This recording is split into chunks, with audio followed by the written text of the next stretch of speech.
révélation des choses. Lesquels?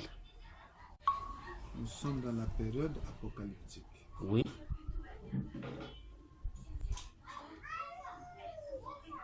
Mille ans d'enchaînement. Mhm. Mhm. Sera donc le 1000 ans Du millénium de du Jésus. millénium de Jésus. Mhm. Et après, le diable va être relâché Mhm. pour encore venir faire ce qu'il sait faire. Oui. Dans quel but? D'abord, on doit comprendre la guerre du diable. Ça commence au ciel. La guerre du diable, c'est une guerre qui concerne un faux père contre un vrai père, qui est l'éternel Dieu. Satan, en faisant sa rébellion, il s'est imposé, bon, pas imposé, il a été nominé par ces rebelles comme étant leur père. Donc, il est devenu le père. On l'appelle le père du... Mensonge. C'est devenu un père. C'est devenu- Donc, les anges de celui-là sont comme ses fils. Il a aussi son royaume. Donc, la guerre, c'est que Satan veut quoi? Satan veut prendre la place de Dieu. Il veut se faire Dieu à la place du vrai Dieu. C'est ça le but de Satan. Maintenant, lorsque Dieu va créer Adam, comme pour confondre Satan avec sa pensée, Dieu crée l'homme Dieu. Donc, Dieu va créer l'humain, Dieu. Il le crée à son image et à sa ressemblance. Justement, la physique. Quelque chose qui n'est pas invisible. Mais Il prend le il dit, Satan, c'est que moi je t'ai créé, Satan, je t'ai créé à ma ressemblance. Parce que toutes les créatures sont créées à la ressemblance de Dieu. La seule différence, c'est qu'il n'y a que l'humain qui est créé à l'image de Dieu. Donc il a les deux, la ressemblance et l'image. Les autres créatures ont la ressemblance. Parce que chaque être que nous voyons, c'est Dieu. En fait, communique un message qui concerne une caractéristique de Dieu. Mais l'image, c'est ce que Dieu donne aussi à l'homme. Donc lorsque toute la nuance entre ressemblance et l'image, c'est quoi? La ressemblance, c'est une forme physique. On parle du côté de l'extérieur, physique, la forme physique. C'est ça l'image. Je prends par exemple Romain. C'est l'image. Non, la ressemblance Ça, plutôt. c'est la ressemblance.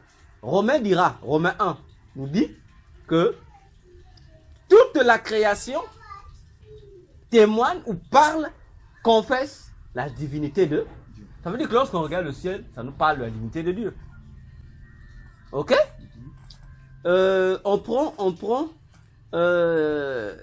Bon, prénom Michael. Que veut dire le nom Michael? C'est un ange. Même le nom Michael veut dire qui est semblable à l'éternel. Gabriel, ça veut dire la force ou la puissance de l'éternel. Donc tout ce que Dieu a créé. Donc Dieu n'a pas créé pour le plaisir. Donc Dieu a créé le monde, la création invisible et visible pour lui-même. C'est pourquoi Colossiens 1 dit, Colossiens 1, 14 jusqu'à 18, il a tout créé, tout a été créé par lui et pour lui. Et il s'est extériorisé. Exactement. Donc c'est un artiste qui a voulu, au fait, se magnifier. Voyez-vous? Et c'est ce que, donc, tout ce que, même la pierre, lorsqu'on voit la pierre là, bon, nous on peut négliger la pierre, mais la pierre nous présente une identité de Dieu. C'est pourquoi on l'appelle le rocher des âges.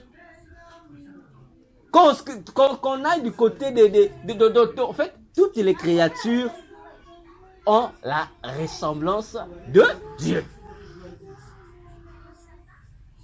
Ok?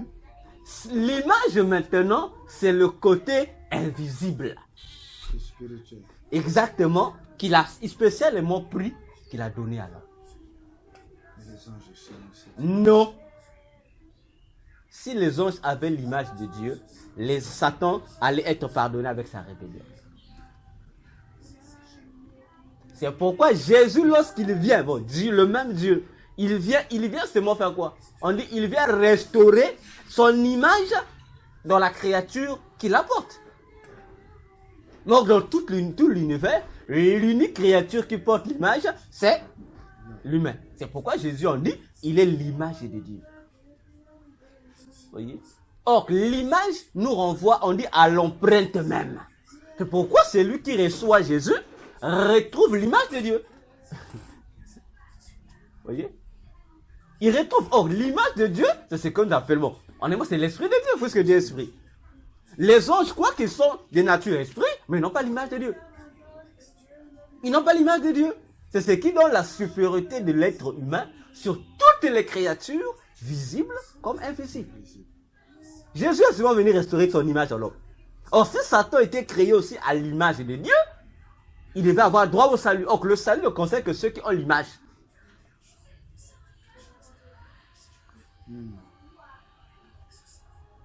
Ok. Alors, lorsque Dieu va créer l'homme pour le remplacer en fait, pour lui faire comprendre que la chose que tu convoitais là, voilà, j'ai donné ça à un tel, il sera plus que toi. Satan s'énerve parce que lorsqu'il voit l'homme, en fait, il voit toujours le poste que lui voulait avoir, c'est ce qu'on donne à l'homme. Ça l'énerve encore de plus belle. Il dit non, non, non, non. Comme l'homme représente maintenant Dieu, je dois faire quoi? Il faut que je lui crée un coup d'état pour prendre sa place. Et c'est ce qu'il fait. Il pousse Adam en erreur et pour usurper la place d'Adam. C'est pourquoi il pouvait dire à Jésus dans Matthieu 4 que le monde là m'appartient. Et tout ce qu'il contient, c'est pour moi, m'avait donné ça. Mais qui t'a donné ça, Satan? Donc il devient un usurpateur. Alors, Dieu aussi n'a pas baissé les bras. Dieu aussi a quand Dieu dit, mais comment je vais restaurer le plan? Pour redonner à l'homme la place qu'il avait pour être toujours mon ambassadeur. Tout le long des âges, Dieu a créé des voies et moyens, il choisit un tel, choisit un tel, choisit, jusqu'à ce que nous allons arriver, Dieu va se constituer un peuple. Il dit, à partir de ce peuple, je vais restaurer l'homme, à partir du peuple Israël. Satan y suit. Satan aussi vient. Il vient, il faut faire toujours. Alors, lorsque Dieu dit, d'accord, qu'est-ce que je dois faire? Comme avec Israël. Israël ne me comprend pas. Donc, Satan fait tout pour pousser Israël à ne pas obéir à Dieu. C'est là que je dis, non, non. Je dois moi-même descendre maintenant. Lorsque Dieu vient à ce peuple Israël pour concrétiser les choses, Israël aussi est envoûté par le même ennemi de Dieu. Il ne reconnaît pas le Messie, ils vont le rejeter. Alors, Dieu va faire quoi? Dieu va donc accorder ce privilège qu'il devait donner aux Juifs. Il donne ça aux Grecs, aux non-Juifs, aux gentils, aux païens. Et du milieu des païens, il va choisir un nouveau peuple qui sera, on va appeler ça, hétérogène, qui va porter le nom Église. Alors, Satan dit, tiens, Église. Et Satan prête l'oreille. Il dit, comment il appelle? Non, Dieu appelle Église. Il dit, c'est son épouse. Il dit, ah, un danger toujours. C'est toujours pour l'épouse. On devient une seule personne. Alors, il dit, non, je ne peux pas encourager ça. Il dit, je dois attaquer l'Église. Alors, c'est là qu'il continue toujours. Il attaque l'Église. Il dit, il dit, bon, autrefois, dans l'Ancien Testament, j'attaquais en tant que père parce que c'est mon ennemi. Dieu, il agissait en tant que père. Mais comme avec l'Église, il agit maintenant en tant que fils. Bon, moi, comme Satan, je ne peux pas être fils. Je ne peux pas me rabaisser à ce niveau. Il dit, je fais quoi? Il dit, je prends mon fils. L'homme impie, que nous appelons l'Antichrist. Il dit, bon, toi, l'Antichrist, combat l'Église. Et l'Antichrist, il dit, non. Moi, je dois combattre l'Église aussi, dans le même aspect que le Fils de Dieu. Parce que le Fils de Dieu agit à travers l'Église en esprit. C'est pourquoi il y a le Saint-Esprit qui est là. Lui aussi, l'Antichrist, il dit non, moi je suis aussi attaqué en esprit. C'est pourquoi la Bible dit qu'il vient sous la forme de l'esprit de l'erreur aussi. La guerre continue. Alors, lorsque Jésus va revenir, prendre l'église à l'enlèvement, la Bible dit, Dieu envoie de quoi Ésaïe 60. Donc, ça veut dire quoi que le diable fasse, Jésus viendra prendre l'église. Mais c'est le projet, peu importe ce que Satan va faire. il sait, le monde des ténèbres est au courant. Bon, c'est pourquoi dans les émissions qu'on va faire, il y a ça en vue. Il sait, en fait, le monde des ténèbres est au courant que Jésus revient pour prendre l'église. C'est connu. Donc, une fois que l'église repart, je crois que ça c'est Isaïe, nous sommes dans le Psaume 60, si je ne me trompe pas, ou 60-68. Je dis une prophétie là-bas, que je dis, Moab est le bassin où moi je me lave. Parce que j'ai lu ce verset. Il dit, Dieu dit, Moab est le bassin où moi Dieu je me lave. Je prends mes souliers, j'envoie mes souliers. Bon, les souliers, à l'époque, ça n'existait pas. Souliers, c'est nouveau. Mais le mot exact, c'est sandales. Je prends mes sandales, j'envoie à Edom. On va se dire, mais attendez. Dieu dit, il se lave où? À Moab. Dans Moab, c'est le bassin où Dieu vient se laver. Mais lorsqu'on se lave, on doit prendre le soulier, on doit mettre à côté. Mais il prend le soulier, il envoie là-bas. Il envoie le soulier à Edom. Mais il a Moab. Il envoie le soulier à Edom. Ça veut dire que là-bas aussi. Non, ça veut dire que une fois que j'aurai terminé de me baigner ici à Moab, parce que je dois, une fois fini de me baigner, je dois me rhabiller. Il faut que je...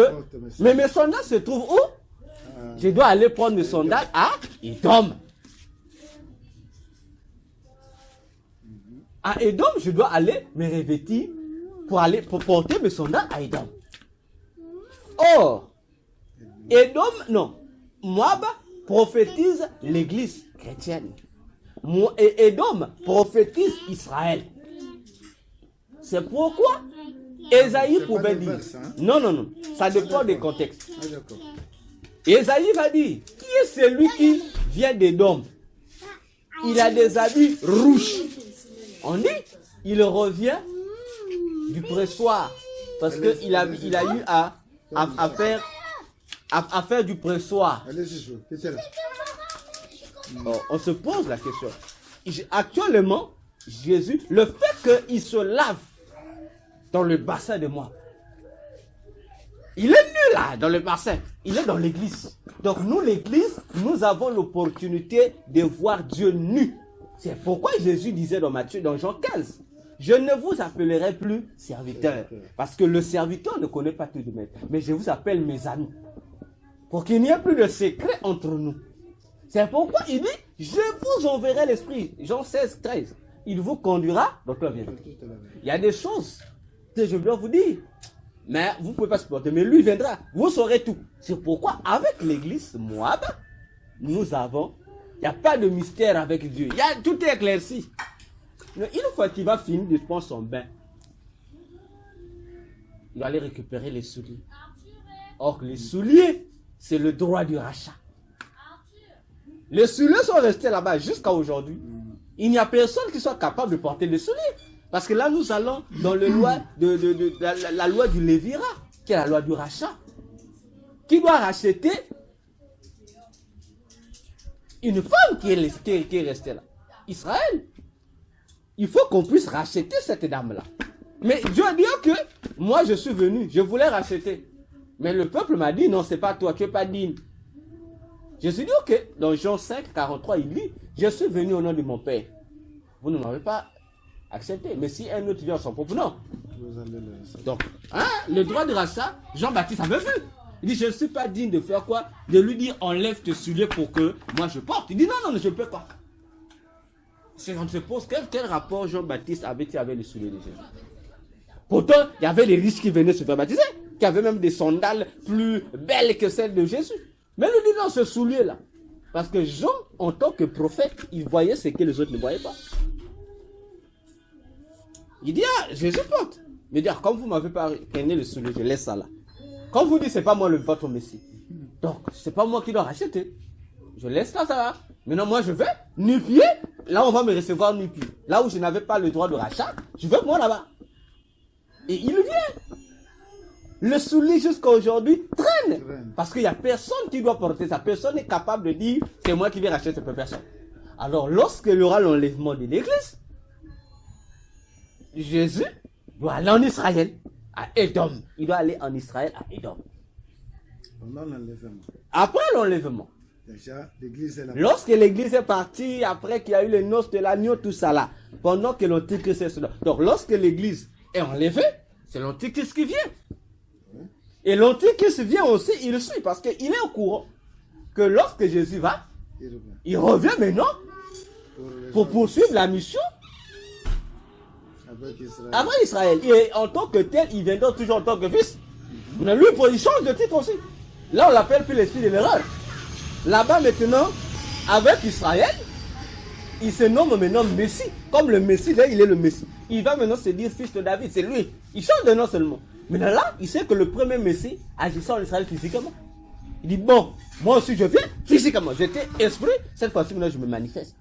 Donc après, c'est les 7 ans prophétiques de l'Antichrist.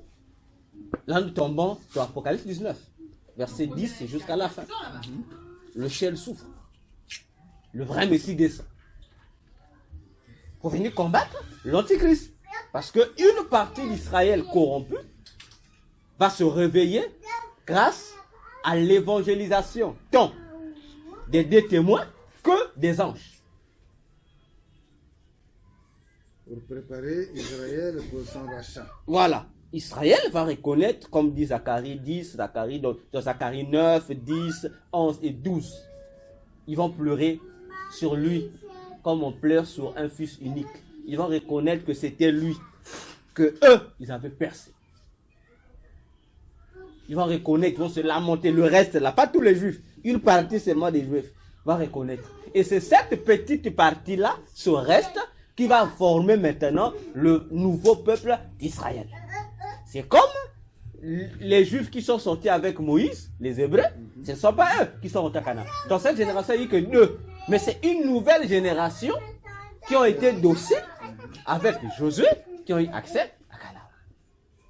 Alors, ces juifs-là, convertis en Christ, au Seigneur, c'est eux maintenant qui vont dire à l'Antichrist, non, nous, si les autres ont accepté, nous on refuse, tu n'es pas le vrai Messie, tu es un faux.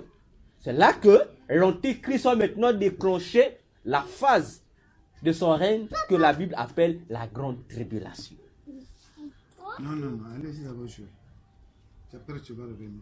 Et c'est là que Matthieu 24 agira. Où Jésus dit, la persécution là depuis que le monde existe, ça n'a jamais existé. C'est là maintenant qu'il va rentrer, donc c'est dans la deuxième moitié du règne de l'Antichrist. Il va maintenant montrer sa vraie face. Il va maintenant montrer qu'en fait, l'objectif pour lequel je suis venu en tant qu'Antichrist, c'est pour combattre seulement le peuple de Dieu, Israël. C'est là qu'ils vont militariser physiquement les gens, les armées, réunir toutes ces armées pour combattre Israël. Ils vont maintenant anéantir physiquement Israël. C'est là que le ciel va s'ouvrir. La prophétie que les chefs religieux de l'époque de Jésus n'ont pas comprise va s'accomplir. Ce qu'ils attendaient, voir le ciel s'ouvrir, ça va s'accomplir maintenant dans la deuxième phase, où il descend pour combattre l'Antichrist et ses troupes. Après là, c'est là maintenant, on va maintenant prendre l'Antichrist, il sera la toute première créature de Dieu qui va inaugurer le deuxième enfer. Parce que le premier enfer a été... Le premier enfer, bon, là aussi j'entends les gens dire le mot enfer n'existe pas dans la Bible. Bon, moi je comprends, c'est l'ignorance. Parce que le mot enfer existe dans la Bible. Le premier enfer, c'est ce qu'on appelle Sheol, séjour de mort. Le deuxième enfer se trouve aussi au même endroit, c'est ce qu'on appelle maintenant l'étang de feu. Là-bas maintenant c'est le lac. C'est une sanction. Et là, donc le deuxième enfer, c'est maintenant la sanction définitive. Parce que le mot enfer veut dire quoi? Son latin, ça veut seulement dire inférieur, région inférieure de la terre. Mais la Bible ne nous parle-t-il pas de séjour de mort? Mais si on réforme ça en latin, le séjour de mort là, on va appeler ça enfer. C'est parce que c'est sous la terre. C'est pourquoi on appelle ça enfer. D'ailleurs, Éphésiens le dit. Jésus est descendu où? On dit dans les régions inférieures de la terre. Or, région inférieure de la terre, en latin, ça veut dire enfer. Donc, si on réformule encore, on dira Jésus est descendu aux enfers. Donc certains débats, ça c'est moi dû à l'ignorance. Alors, lorsque l'Antichrist inaugure l'enfer, lui et son ami, le faux prophète, on va les jeter là-bas. On bloque, clac, l'enfer. Les gens continuent toujours à aller au séjour de mort. On va maintenant prendre le diable. On dit, bon, on va le lier aussi. On va le mettre aussi où? Dans une partie de l'enfer. Mais pas au second enfer. Donc, dans le séjour de mort, il y a un endroit où on va le garder là-bas, on va l'emprisonner là-bas. Qu'on appelle l'abîme. Spécialement pour lui. Exactement, on va le mettre dans l'abîme. Et cet abîme-là, pour commencer, nous aussi a été l'abîme. Exactement, mais c'est quoi l'abîme? C'est quoi là? L'abîme, on dit, c'est une eau profonde, des eaux profondes qui ont une profondeur. C'est ce qu'on appelle l'abîme. C'est pourquoi on dit au commencement, l'essai de master sur l'abîme. C'est-à-dire que sur une eau qui a une longue profondeur. Mais d'ailleurs, même ceux qui font les domaines aquatiques, si vous rentrez sous l'eau, bon, je parle des grandes eaux, il y a un niveau où vous ne voyez plus assez obscur. Ceux qui font les métiers de plongeon et autres, ça. Au-dessus, tu rentres dans l'eau, il y a la lumière. Mais il y a une profondeur des eaux. On appelle ça l'abîme. C'est-à-dire là-bas, vous arrivez que c'est obscur. Il n'y a rien, c'est obscur. C'est ça l'abîme. Donc on va prendre Satan. On va le mettre. Puisque le monde des eaux est une partie du monde souterrain. Donc on va ouvrir, on dit un puits. Alors pourquoi on appelle ça l'abîme? L'abîme veut dire c'est qui est profond, c'est ce qu'on appelle l'abîme. Donc on va ouvrir, on dit un puits. Un ange va descendre avec une clé. On ouvre, on dit c'est un long puits. On va le mettre dedans. Tac, on ferme. Il va rester dedans là. Lui seul, il va rester là pendant 1000 ans. C'est pas prophétique, comme les gens disent. Non, c'est un langage. Non, il va faire 1000 ans. C'est physique. C'est physique, donc 1000 ans. Il va faire 1000 ans dedans là-bas. Et pendant, puisque lui, qui est le roi des démons, il est lié pendant 1000 ans. C'est pas le monde pandémonium, les univers sataniques qui sont bloqués. Lui, il est lié. Ça veut dire que les démons sont. Les autres démons sont là. Les autres démons aussi sont quoi? Ne peuvent pas agir. Donc c'est comme si on leur a donné un embargo. Ils ne peuvent plus influencer la terre. Parce que là, Jésus vient faire ce que Adam n'a pas pu faire. Il vient régner pendant 1000 ans. Et il vient faire ce que Salomon n'a pas fait. Parce que Salomon devait inaugurer le règne de paix sur la terre. C'est pourquoi pendant le règne de Salomon, on dit Israël a joui de la paix face à tous ses ennemis. Mais il a commis la maladresse en chutant. C'est ce qu'il a créé encore le trône d'Israël. Jésus maintenant vient en tant que David pour dire je viens restaurer. C'est pourquoi Osée a répété que deux fois deux prophéties Osée dit, Dieu dit dans Osée que Israël actuellement est son roi, mais un temps viendra où ils vont chercher David leur roi. Et David va régner sur eux. Mais comment David n'a pas se ressusciter? David, d'ailleurs, Pierre a dit. David, lorsqu'il parle de ceci, ce n'est pas de lui. Il parlait du Christ. Voilà pourquoi Jésus vient, on va l'appeler fils de David, il va maintenant régner. Pendant les 1000 ans. Les démons sont comme dans l'embargo. Ils n'ont plus le droit ni accès à venir tourmenter les gens sur la terre. Mais cependant. Déjà leur chef est en prison. Exactement. C'est comme le groupe des rebelles. Exactement. Donc ils sont un peu neutralisés. Ouais. Mais cependant sur la terre, pendant que Jésus règne à Jérusalem en tant que roi, on a deux fonctions. L'église est là en tant que reine. Israël devient le peuple. Vous comprenez? Jésus est là en tant que roi. L'église en tant que reine. Israël en tant que peuple. Donc, le peuple, le royaume de Dieu est composé du roi, fils de David, et de l'église, la reine, et ce qu'on peut appeler le peuple du royaume, c'est les juifs, Israël. Pendant ce temps, les païens aussi sont là, sur la terre. Ah bon? Oui. Il y en a encore jusque-là. Exactement. Exactement. Mais non, les païens qui sont là sont des païens condamnés, ils ne peuvent plus se convertir. Parce que, déjà, pendant l'annonce du retour de Jésus en faveur d'Israël, Dieu va annoncer ce retour-là par Dieu va annoncer ce retour. Parce que le retour de Dieu en faveur d'Israël, comme c'est ce que la Bible appelle le jour de l'éternel. Ou le jour il y a un terme, de la vengeance de Jacob. Pourquoi on dit pour frapper les nations qui combattent Israël. Israël. Donc c'est païens-là qui combattent Israël. Voilà, on est mou. Et ce jour-là va s'annoncer par des sons de trompettes. C'est pourquoi on va voir que à partir de du 7e sceau, donc la sonnerie du 7e sceau, que les branhamistes avec leur faux prophète Branham veulent tromper les gens, les mystères du 7e sceau. Oh, c'est que Branham n'a rien à voir avec ce que la Bible dit. Le mystère du 7e sceau, c'est quoi? Le 7e sceau maintenant, c'est à partir du 7e sceau que maintenant se déclenche, comme on dit, le retour du Messie pour Israël. C'est comme on dit, c'est là où on dit, bon, maintenant je vais maintenant. Ça annonce, c'est là. Donc, il est en chemin, ça annonce qu'il vient. Oh, en Israël, pour qu'un roi soit établi, l'intronisation à la royauté s'annonçait par des sons des trompettes. Donc on sonne, comme on l'a vu. On sonne, on dit, ah, c'est pour dire le peuple. Ah non, le son n'a pas veut dire que, voilà, il y a le roi. C'est comme ça que les rois ont été consacrés, établis rois en Israël. Et Apocalypse nous dit, au 7e sceau, lorsque l'agneau va ouvrir le 7e sceau. Donc le contenu du 7e sceau, c'est simplement pour déclencher la venue du Seigneur. Ça c'est après 1000 ans. Non, là nous ne sommes pas encore 1000 ans. Avant. Avant les 1000 ans. Avant les 1000 ans. Je suis reparti en arrière pour expliquer les païens là. Okay. Et ça commence par les 7 trompettes. C'est-à-dire Dieu va frapper là. Tout ça vient. Dieu annonce déjà. Il frappe, il se venge, il frappe. Et la 7e trompette va nous introduire dans une autre dimension de malheur. On dit les 7 fléaux. Donc tout ça, Dieu frappe. Jusqu'à ce que Jésus vienne. Dieu frappe la terre.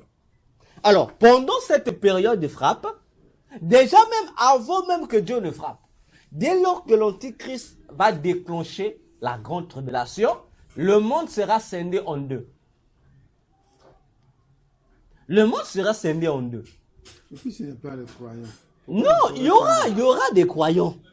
Lorsque l'église ira à l'enlèvement, du côté des païens, même du côté de l'église, ce n'est pas tous les chrétiens qui vont participer. Il y a des chrétiens qui vont rater l'enlèvement. Et il y a les païens là qui n'ont pas cru en Jésus, qui ne sont pas convertis à l'église, ils vont rester là aussi. Donc, après l'enlèvement de l'église, la terre sera composée de 3 catégories d'individus. On aura les chrétiens qui ont raté l'enlèvement, on aura les païens et on aura les juifs. On aura ces 3 types d'individus. Maintenant, dans les 3 types d'individus, l'Antichrist va diviser le monde en 2 parties.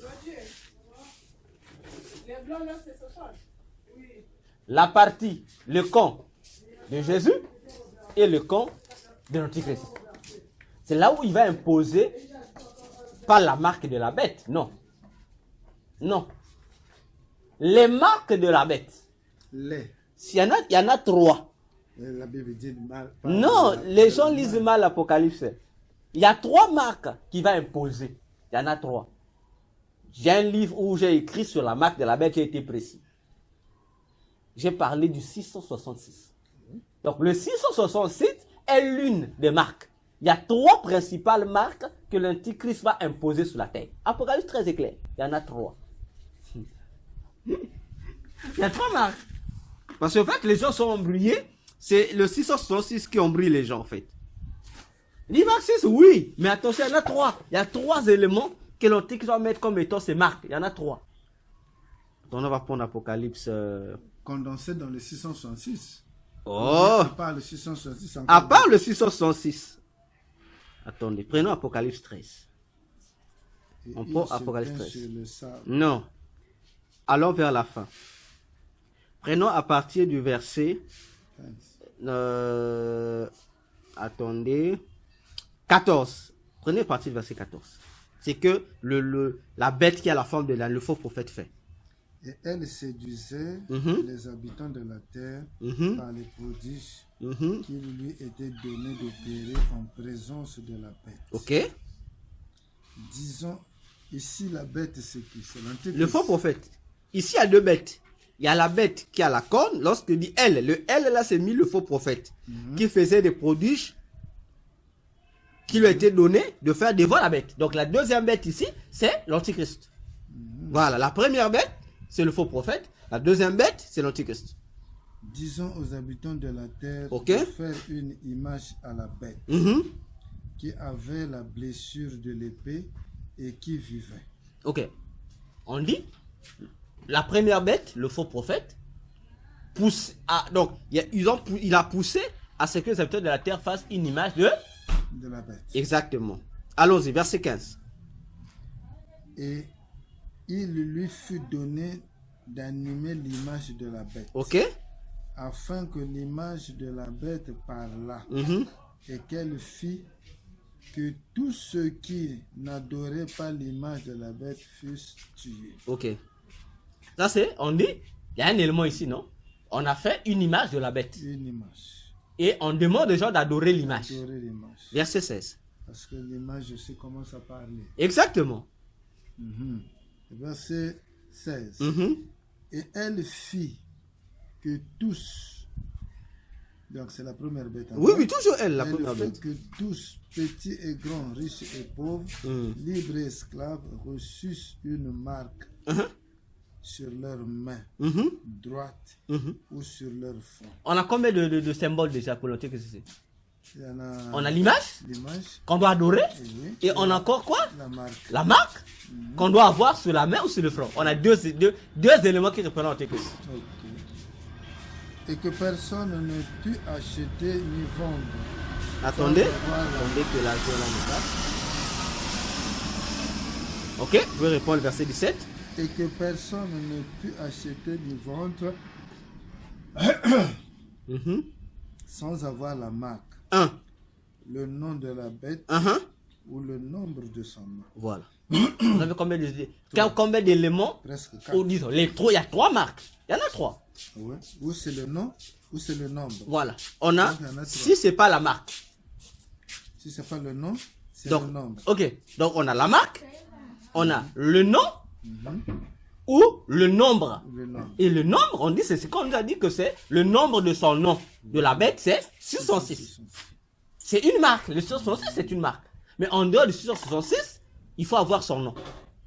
On aime quoi? Les 3 marques parlent de la même personne. Donc si le 666 ne se trouve pas directement 666, on va trouver ça, il y a un nom particulier que ça compose. Ça peut être Albert, mais on sait qu'Albert là, derrière Albert se trouve 666. Ou encore, on dit c'est avoir une marque sur le nombre. Voilà. Non, le nom. Ok. Donc il y a 3 identités ou 3 marques. Il y a le nom de Manon. Il y a l'image. Ok. Et il y a et le nom. Ouais. Donc, la marque, c'est l'image.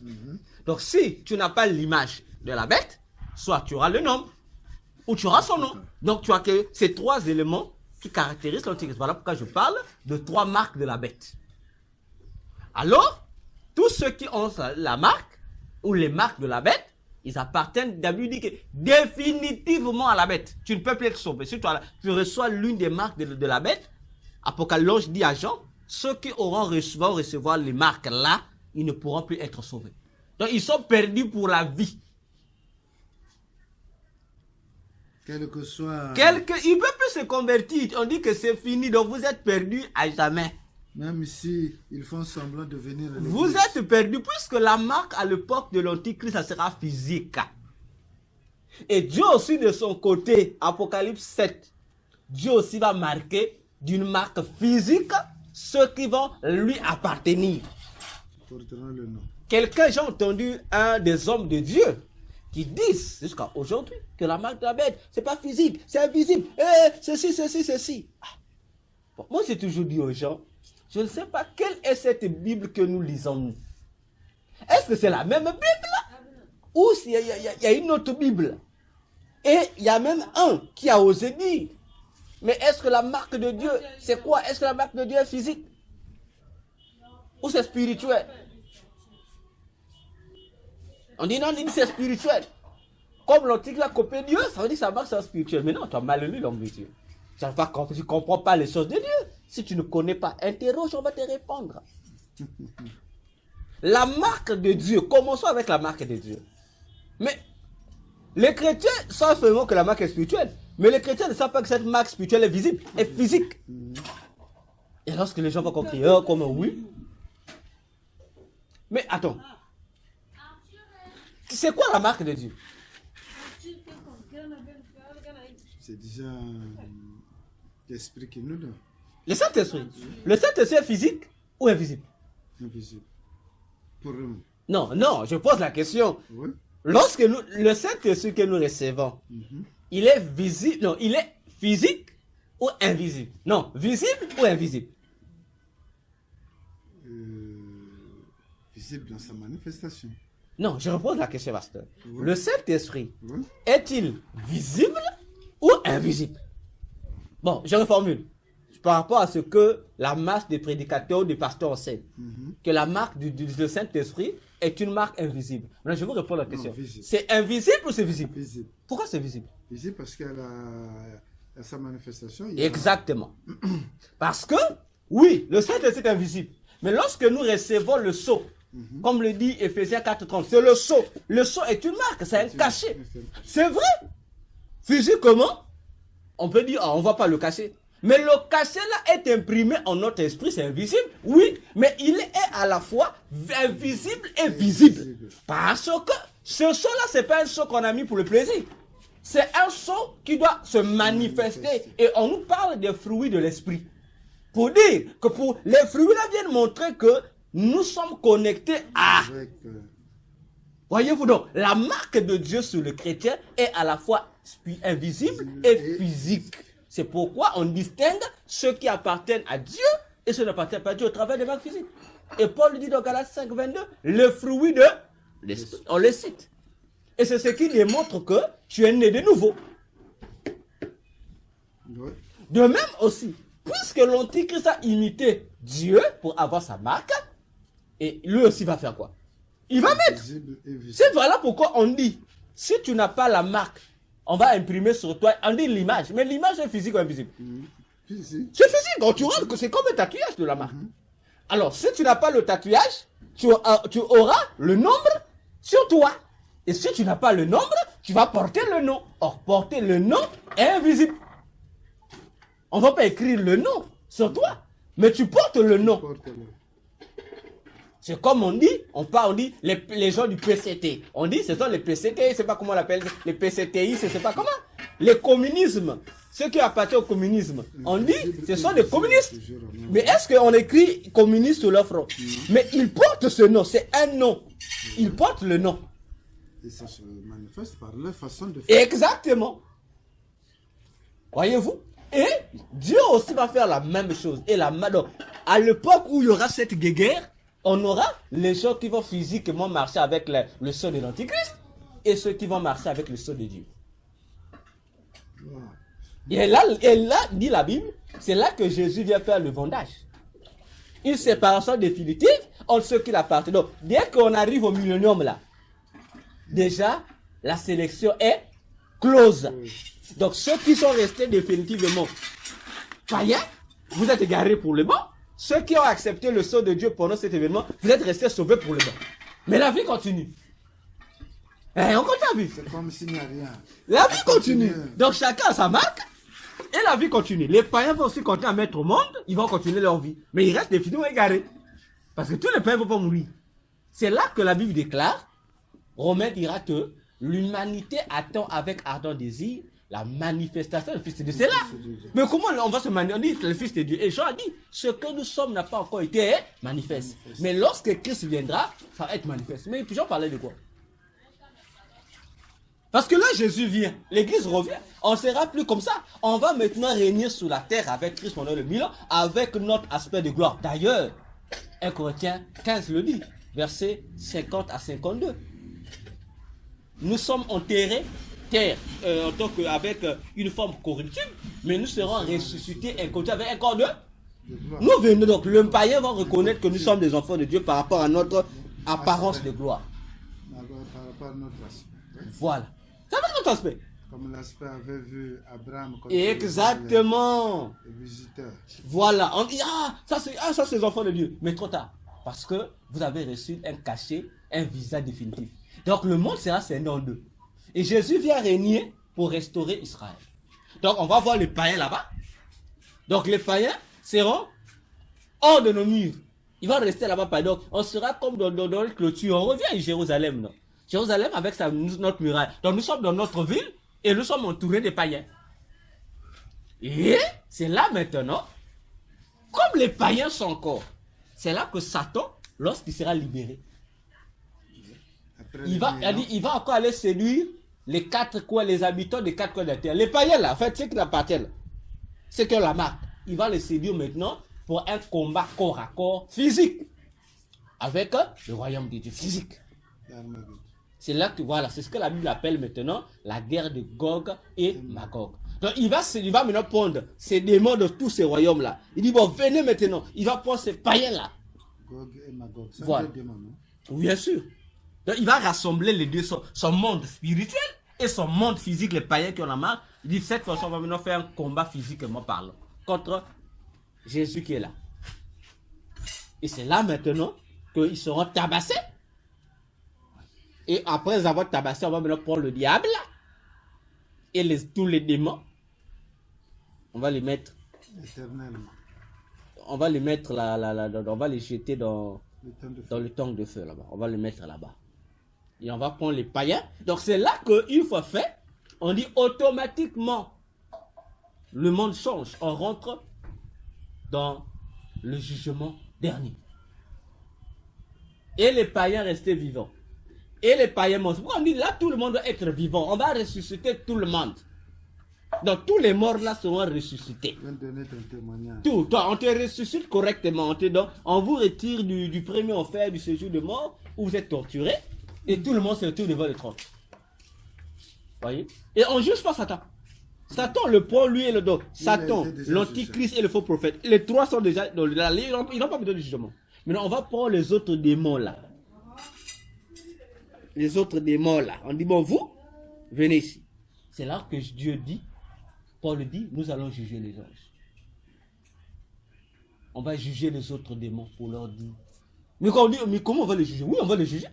On dit, on va les juger. Voilà, vous avez fait du erreur. Vous serez jugé. On juge les démons. On va juger aussi Israël.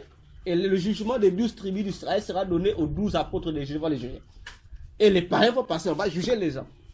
Donc voilà, raison pour laquelle le diable sera relâché. Pour finir, parce qu'on doit les expliquer, comme dit Malachie 4, le premier verset, il ne doit plus rester aucune racine d'un méchant sur la terre. Donc ils seront balayés. On va les balayer et Dieu va reperfectionner la terre telle que c'était à l'époque d'Adam, avant le péché.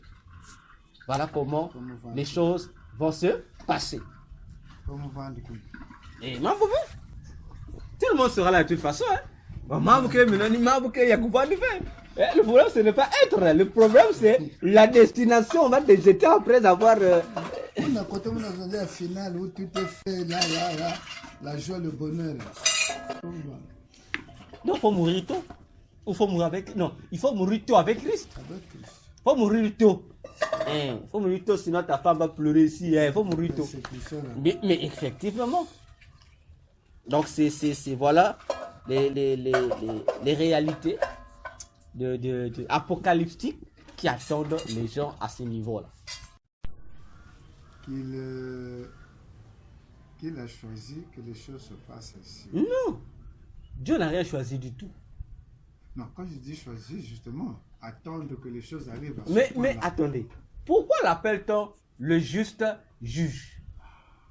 Mais justement, le juste juge, c'est le tribunal. Il y a quand même de la peine que les gens vont subir avant d'arriver là. C'est ça le tribunal, pasteur.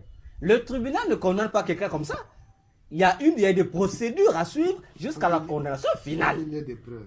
Exactement. C'est pourquoi on dit, nous serons jugés par rapport à ce que nous avons fait et ce que nous avons dit. Parce que si Dieu prend quelqu'un, vous allez accuser Dieu. Il faut que ça soit un juste juge. Donc chacun aura sa récompense en bien comme en mal. Comme a dit Paul, chacun de nous doit être jugé en fonction de ce qu'il a fait pendant qu'il était encore dans son corps. C'est tout. C'est tout ce que je fais. C'est pourquoi les gens disent, oh, pourquoi Dieu n'avait pas dit, et puis Satan, pourquoi, non. Dieu a dit qu'il a prévu un jour pour le jugement. C'est comme au tribunal là. Donc ce tribunal dit que on va te juger à telle date. Donc avant cette date, on ne peut pas te juger. Là, c'est encore le dossier qui en est. Même si tu continues à commettre tes crimes, ces crimes-là, voilà, tes crimes-là ne font qu'ajouter les châtiments, le jour où on va te juger. Là, on va ramener ça. Oh, voilà, il avait commis en telle année, mais en cette année aussi, il avait commis. Donc, on va maintenant te ramener tout ça. Dieu est patient. Très. Donc, il laisse au démon, faites tout ce que vous faites. Très patient. Mais le jour du jugement, on va vous rappeler la gravité de vos mauvaises actions. Vous allez comprendre que, bon, j'avais péché une fois, il fallait que je m'arrête là. Donc, le sort du païen final, là, c'est l'enfer. C'est l'enfer. Ils vont éternellement au feu. Ils ont reçu la marque. Ils vont éternellement au feu.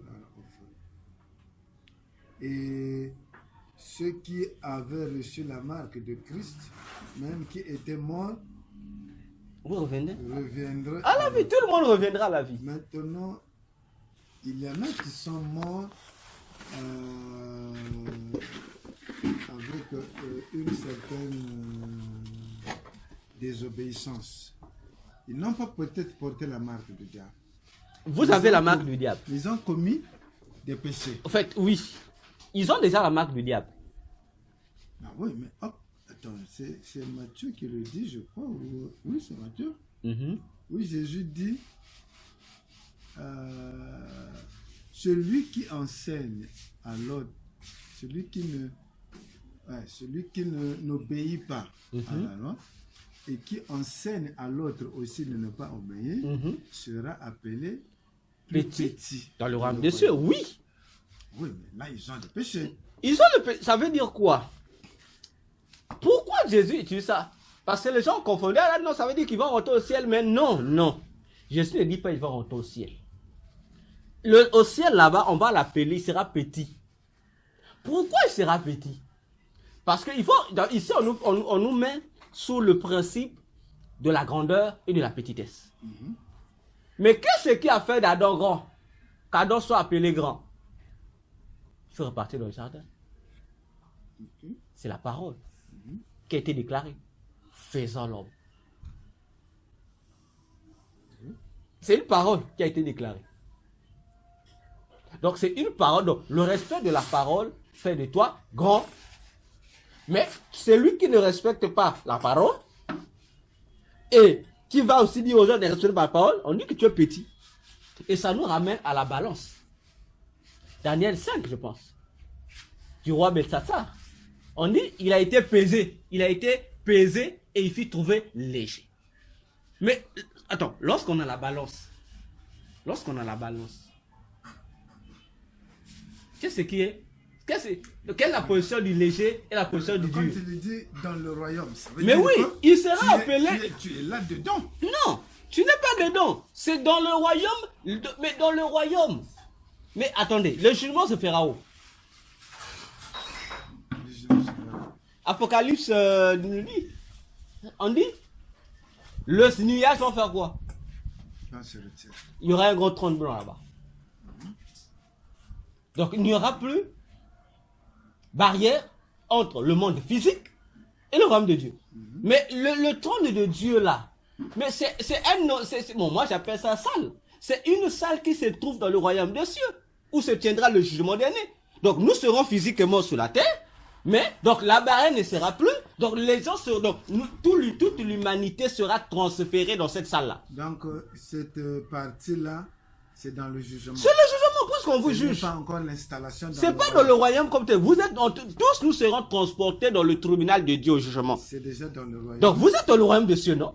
Nous sommes en train d'être jugés. Voilà. On sera jugé au ciel. Déclaré petit. Exactement. On dit tu es un petit. En fait, tous ceux qui seront déclarés petits, comme on dit, petit là. Ça veut dire que tu as la marque.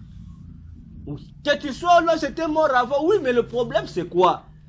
C'est lui qui... Comme c'est ce que les gens disent.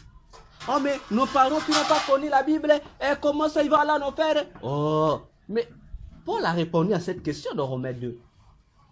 Il dit, ceux qui sont morts sans la loi, c'est-à-dire sans la Bible physiquement, seront jugés aussi sans la loi. Et Paul explique. Il dit, la loi de Dieu est gravée dans leur conscience. Ah, attention. Et on repart dans le Psaume 105, verset 1 jusqu'au verset, je crois, 11 ou 12. On dit, la loi, l'alliance que Dieu a faite avec les patriarches, autrefois, dit avec Israël, Dieu a consigné ça par écrit. Oh, donc on comprend que la loi, et on comprend, ça nous ramène à Exode 19, où Dieu a pris toutes les lois, y compris les 10 lois, tout ça, il confie ça dans un livre qu'on va appeler couramment la Torah. Mais avant que ces lois soient écrites, ces lois étaient orales et se transmettaient de bouche à oreille. Et dans la conscience de l'homme, on connaît ça. Qui ne connaît pas ici voler, c'est mauvais. L'homme connaît, oui. La conscience connaît, oui. Tu vois, j'ai justifié la loi écrite. D'accord, on va te poser moi. On va te juger en fonction de la loi de la nature. Ta conscience sait, oui, je sais. Mais on va te faire comprendre. Tu sais, d'accord. Mais pourquoi tu n'appliquais pas? Parce que on va te faire comprendre que vous qui êtes morts, païens, sans connaître le christianisme, il n'y a pas de souci, mais on va vous juger en fonction de la conscience. Genèse 3 que j'ai cité tout à l'heure. L'homme est devenu comme l'un de nous, connaissant le bien et le mal. Tu as une base déjà qui te donne la connaissance du bien et du mal. Mais pourquoi tu n'as pas pratiqué le bien? Le fait déjà que toi, qui es ancêtre, au moins, tu es allé construire le féticheur. Et on te dit, oui, tu es allé construire le féticheur, pourquoi? Oh non, pour chercher la protection, si. Tu n'as pas cherché l'éternel. C'est pourquoi Romains encore 1, Dieu dit, Paul plutôt répète, il dit, comme Dieu a tout fait pour qu'eux ils reviennent à Dieu. Mais comme ils ne se sont pas souciés de chercher Dieu, il dit, en devenant sages, ils sont devenus fous. Et cette folie a fait qu'ils ne puissent pas se soucier d'aller chercher Dieu. Mais au moins, ils avaient des idoles. Ils avaient des totems. En fait, ça veut dire que vous adorez des divinités étrangères. Et à cause de ça, vous serez punis. Et le fait déjà de servir les idoles, les totems, ou tout ce qu'on raconte, les divinités de nos familles, c'était une alliance. C'est une alliance, oui. Et l'alliance là, vous avez reçu la marque. C'est tout. Et la marque là va s'imprimer sur vous. Oh, comment ça? Oui, ça vous imprime. On dit ça, c'est la marque du diable. Vous appartenez à Satan. Vous avez la marque de Satan. D'ailleurs. Bon. Ceux qui ont déjà eu le soin d'aller au séjour de mort. Je dis ceux qui ont eu la grâce. Bon, je parle ceux du côté des chrétiens. Bon, mais du côté des satanistes, il y a aussi des agents de Satan, des humains, qui travaillent dans le séjour de mort. Travailleurs là-bas. Oui, ils vivent sur la terre, mais ils travaillent au séjour de mort dans le corps de Satan là-bas. Toutes les âmes qui sont emprisonnées au séjour de mort ont la marque 666. Ils ont déjà.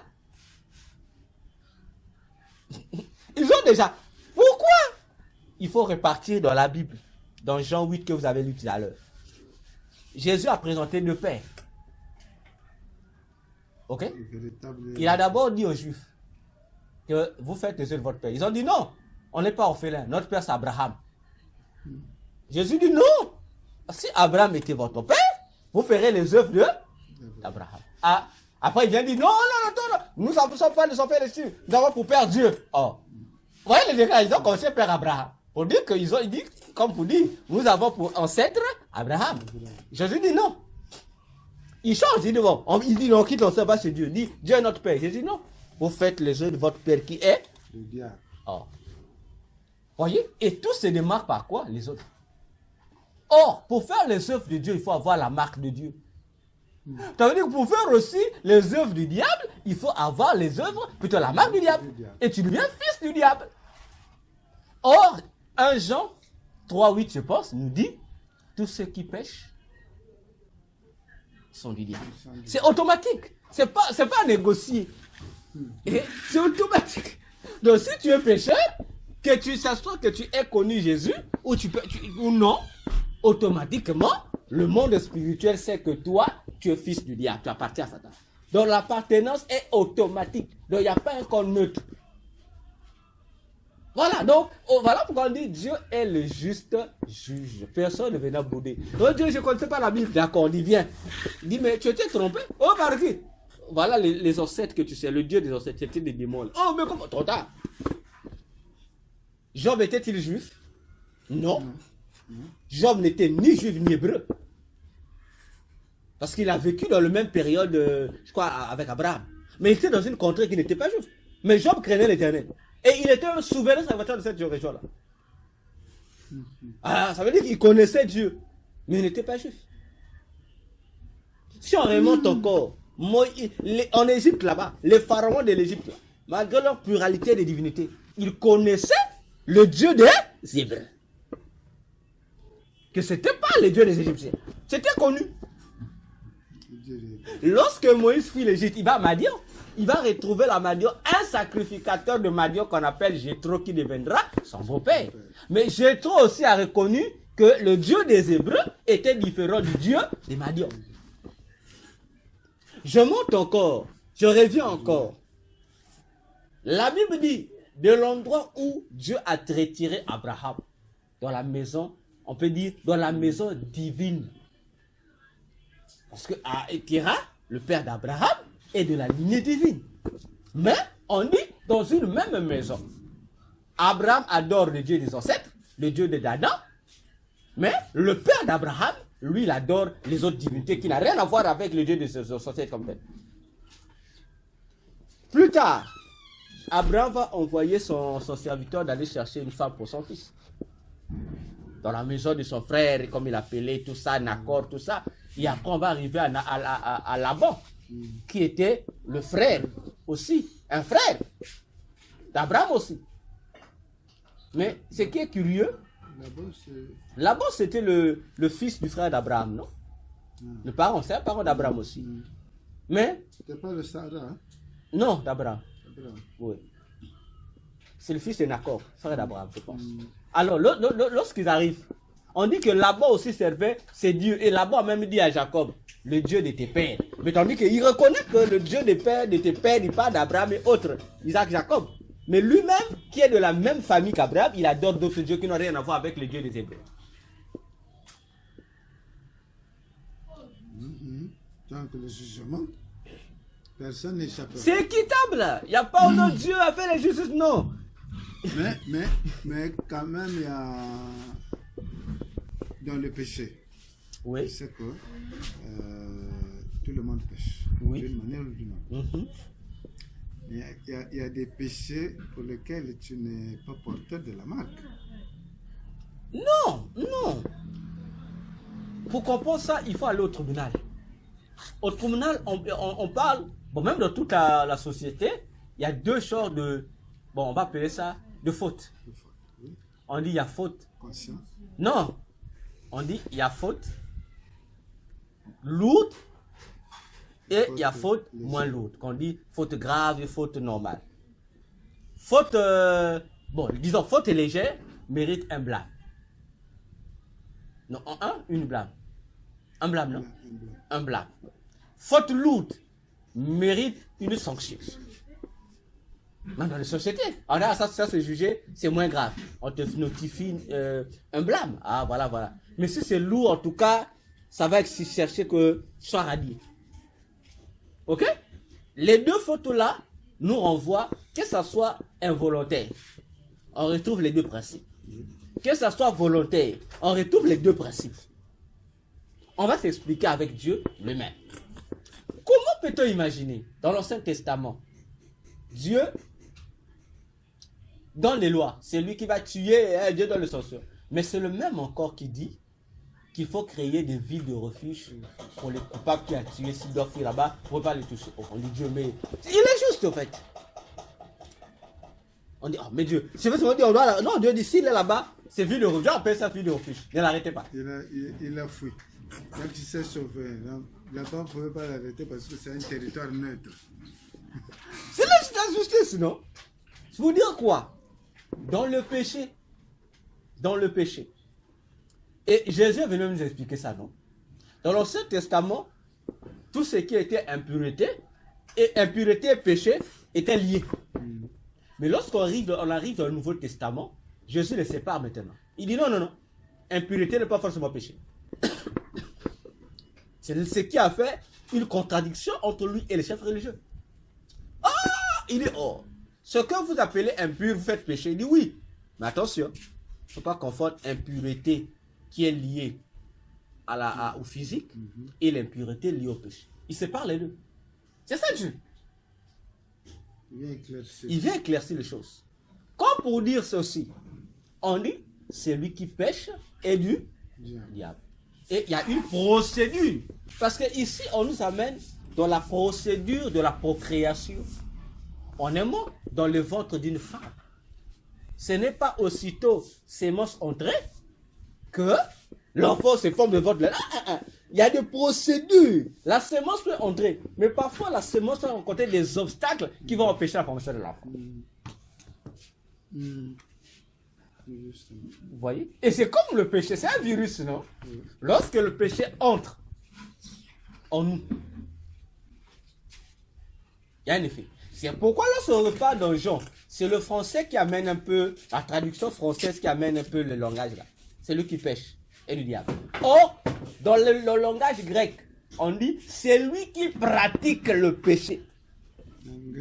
Constamment. Exactement. Ça veut, en fait, comme on dit, c'est lui qui vit. Ça devient ta vie. Or, c'est lui qui, on peut pécher. Tu as péché, on considère qu'on faute moins grave. C'est-à-dire, tu t'es sali. On dit le chrétien, tu demandes pardon. Mais lorsque ce n'est plus, on dit comme on dit, ce n'est plus un accident, mais c'est devenu ta vie. Ça veut dire que le péché qui est entré là, ça crée un peu une démangeaison. C'est pourquoi la Bible donne les procédures qu'on utilise à l'heure. On dit, n'attristez pas l'esprit. C'est une procédure. Mais comment on attriste l'esprit? C'est pas le péché, non? Tu fais ce qui ne plaît pas à Dieu. Tu es toujours enfant de Dieu, mais tu as attristé l'esprit. L'esprit est là. Mais si tu continues à attrister l'esprit, ça veut dire que tu quittes la dimension de ce qu'on peut appeler erreur pour normaliser l'erreur en fait. Et on dit, n'éteignez pas l'esprit. Donc il y a une diminution. On dit, tu attristes, après un niveau, tu vas éteindre l'esprit. Et si l'esprit est éteint, ça veut dire que puisque l'esprit c'est la lumière, si la lumière de Dieu en toi s'éteint, automatiquement, ça veut dire qu'en fait, tu t'es séparé de l'alliance de Dieu, tu es allé vers le diable. Tu appartiens à Satan. Voilà la procédure qui fait que tu as péché, on dit, il faut demander pardon. Avant que le péché là ne puisse se normaliser en toi. Donc c'est cette procédure de péché. C'est pourquoi on dit aux gens, j'ai souvent l'habitude de dire aux gens, lisons bien la Bible. Parce que il ne pas, non, on va maintenant te poser la question. Il faut comprendre la Bible dans sa simplicité. C'est lui qui pêche et le diable. Ce n'est pas automatique, toi tu as péché, non. Il y a une procédure, il faut maintenant comprendre comment s'opère la procédure. Constamment. C'est l'iniquité. Exactement. Et l'iniquité, c'est quoi? Lorsqu'on parle de l'iniquité ou le péché, c'est vrai, on dit c'est la transgression de la loi de Dieu, c'est rien. Bon, c'est bien, ça c'est la leçon. Mais lui-même, le mot iniquité veut dire quoi? Quelle est l'étymologie du mot iniquité? Tu es inique. En hébreu, iniquité veut simplement dire celui qui n'a pas atteint son but. Si tu veux dire le mot iniquité, le mot péché, celui qui n'a pas atteint son but. Et le but, c'est lequel?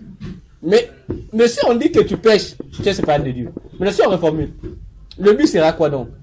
Ne pas atteindre le but pour lequel Dieu a consigné pour la chose que tu as faite. Donc, on comprend pourquoi Proverbe 16,4 dira Dieu a fait toutes choses pour un but. Donc, ça veut dire que c'est lui qui ment. On dit tu as commis un péché parce que tu n'as pas atteint le but que Dieu a prévu. Quel est le but? C'est dire la vérité. C'est ça le but de Dieu. Mais toi, tu as fait le contraire. Tu as menti, ça veut dire que tu n'as pas respecté le but. Tu as péché. Quand tu le fais toutefois. Mais ça veut dire que chaque fois tu deviens pourtant pécheur. Et c'est pourquoi on comprend au départ, Satan lorsqu'il se rebelle, il ne respecte pas le but, il manque au but. pour lequel il a été créé. Donc voilà comment les choses s'expliquent. C'est un véritable adversaire, le diable. En fait, non, le diable n'est pas puissant. Non, c'est pas par rapport à sa puissance devant Dieu. Non. Non, même adversaire. C'est seulement, comment on dit ça, sa ténacité. Exactement, il est téméraire. Il est téméraire parce qu'il est courageux, il est téméraire. C'est un audacieux. C'est un audacieux. Il sait déjà que sa cause est connue, finie, tout ça. Pasteur, remarquez. Lorsqu'il vient tenter Jésus, ne connaissait-il pas ou ne savait-il pas à qui il avait fait? Il savait. Il a même révélé à Jésus, Jésus, tu es le Fils de Dieu. Il connaissait. Mais il a dit non, je peux. Ça peut marcher. Je peux tenter. Mais je tente, peut-être que je vais réussir. Il a la chair, là. Mais attends, non, pasteur. Satan est au courant qu'il sera jeté au feu. Il sait. Il lit la Bible, il connaît, il va même t'expliquer dans le monde des ténèbres lorsque Satan donne ses cours, parce qu'il arrive aussi qu'il donne des cours. Il lit aux gens, à ses agents. Il explique les prophéties de la Bible, il savait se faire comme ça, il connaît. Mais qu'est-ce que lui, malgré qu'il connaît, mais il s'efforce à faire des choses simplement pour empêcher que les prophéties s'accomplissent. Donc il est sûr que si je fais ça, ça peut empêcher les prophéties. Mais il est en même temps aussi sûr que ça peut s'empêcher. Mais il essaie de dire, peut-être que Dieu, ça peut bouleverser Dieu. Il fallait pas qu'il continue à faire. Il veut bouleverser le plan de Dieu. Il sait que c'est impossible, mais il dit bon, on peut quand même essayer, ça peut marcher quand même. Il rassure que ça peut, on peut essayer, ça peut marcher. Peut-être on peut tromper la vigilance de Dieu. C'est ça le diable. Ah. Donc c'est comme ça que lui fonctionne. Il fonctionne comme ça. Ils sont dans mon église là, iront au ciel. Ça, c'est, en fait, c'est comme on dit, moi j'appelle ça l'excès de zèle. Pourri. En fait, c'est quoi? C'est zèle amer. Voilà, c'est un zèle amer. Parce que lorsque tu dis ça, tu ne sais pas ce que tu dis. Même Jésus n'a pas dit ça. Aucun apôtre n'a dit ça. Même Jésus n'a pas dit que tous ceux qui me suivent là. Non, il a même dit, lui il a dit dans Matthieu 7, tous ceux qui me suivent, tu me dis Seigneur, c'est notre rabat. Mais toi, tu dis que tous ceux qui... Ah, enfin, c'est la folie. Pour cesser d'impressionner les gens. C'est la folie. Parce que dans ton église, il y a des démons incarnés qui y sont. Donc, eux aussi vont aller au ciel. Hein? Tout le monde va là. Tout ça, c'est quoi? C'est le marketing, c'est moi pour embrouiller les gens. Tout ça, c'est pour embrouiller les gens. Les pasteurs qui prêchent là, ils connaissent ce qui se passe, la réalité de l'après-vie. Ils ne savent pas. S'ils savaient, certaines bêtises que les pasteurs font, ils ne feront plus ça. Ok. Donc c'est comme cela. Gloire soit